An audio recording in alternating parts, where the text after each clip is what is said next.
جو اس ہال میں بیٹھے ہیں اور جتنے ہال میں ہیں اس سے زیادہ باہر میدان میں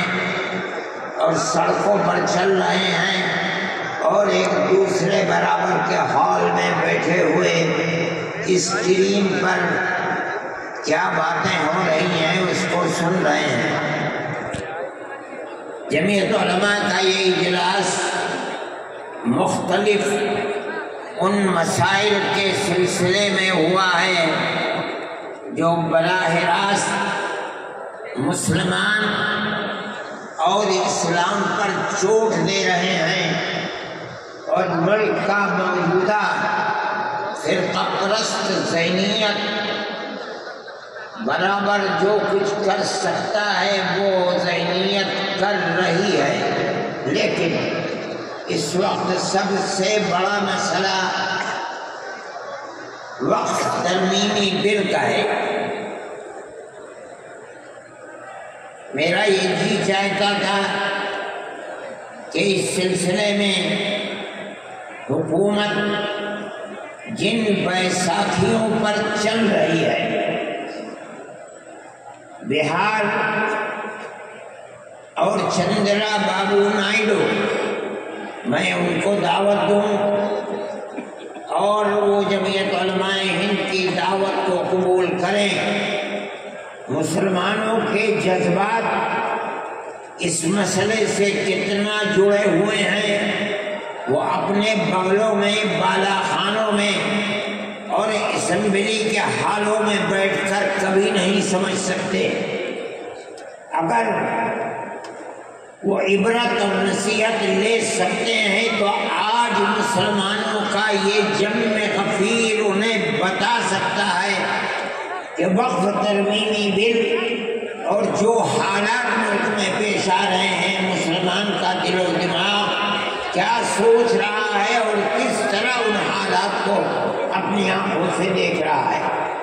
مگر یہ بات نہیں ہو سکتی۔ پھر بھی میں نائیڈو جی کا شکریہ ادا کرتا ہوں، اور اس لیے کہ بی جے پی حکومت اصل یہ ہے کہ ملک میں ملک کے بسنے والوں نے ہرا دیا اس کو، ان حالات کو ملک میں قبول نہیں کیا، لیکن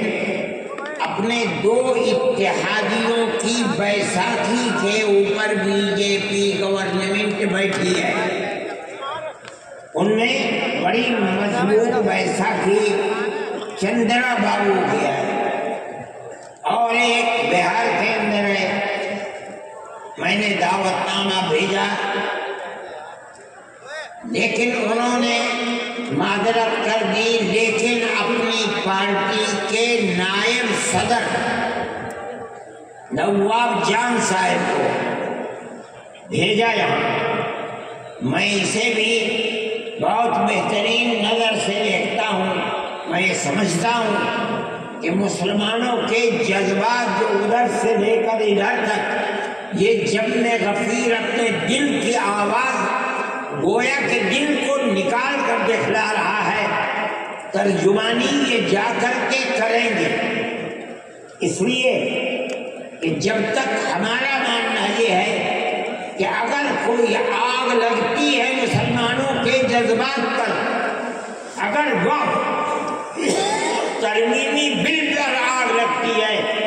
تو جو بیساکھی جس پر ملک چل رہا ہے